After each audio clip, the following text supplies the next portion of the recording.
Hello again. Cranial nerve number 5, trigeminal nerve, clinical examination. Without further ado, let's go.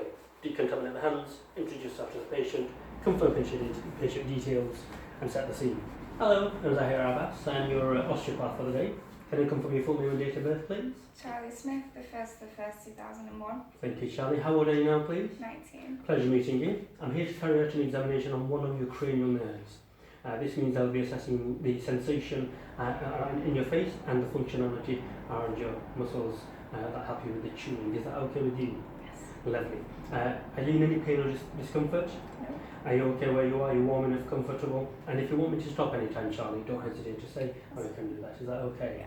Yeah. So continuing here, sensory aspect, you've got the 3 branches of each trigeminal nerve. Remember, 12 pairs of cranial nerves. So you've got those on the left, you've got those on the right.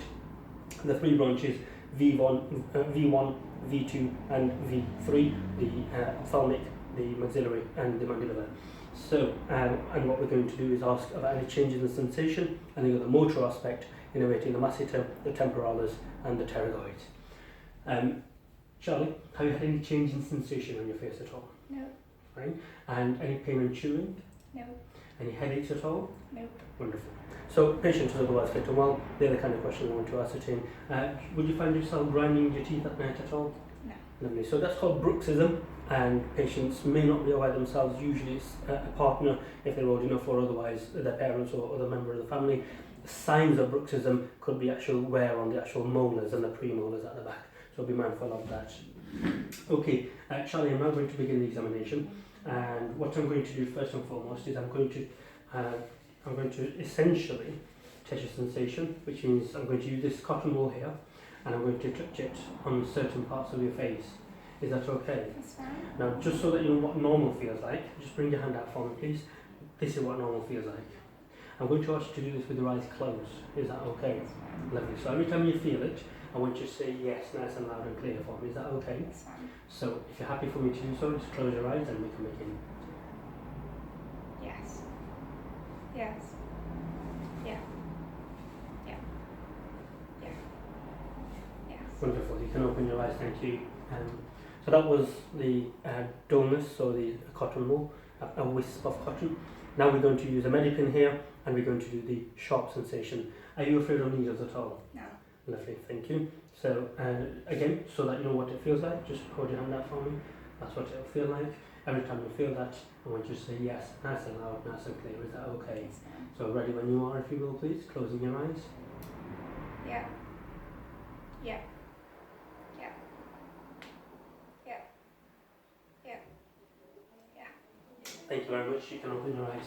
Notice I did the left and right comparison as we went along, rather than all 3 on the left and then all 3 on the right.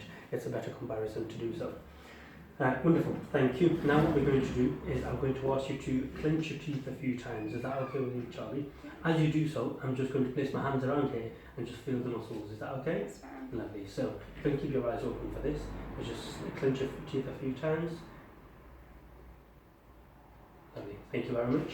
And that was the masseter and the temporalis. As I palpate, I'll feel the muscles coming to my hand. I'm looking for asymmetry here, or otherwise any differences. Now, Charlie, if I can ask you to just open your mouth for me, please. I'm going to close it. I want you to resist, if you will, please. Are you in any pain in the neck at all? Yeah. Lovely. So, if you will, please. So we'll do one side, and then we'll do the other side also. You can do this both together, but I always find if the patient has got neck issues or otherwise, there's a lot of strain on the back of the neck, so therefore you can do it one lateral pterygoid and then the other one as well. So medial and lateral pterygoid being assessed. To finish the examination, Charlie, what I'm now going to do is I'm going to do a reflex on your jaw. Are you familiar with this?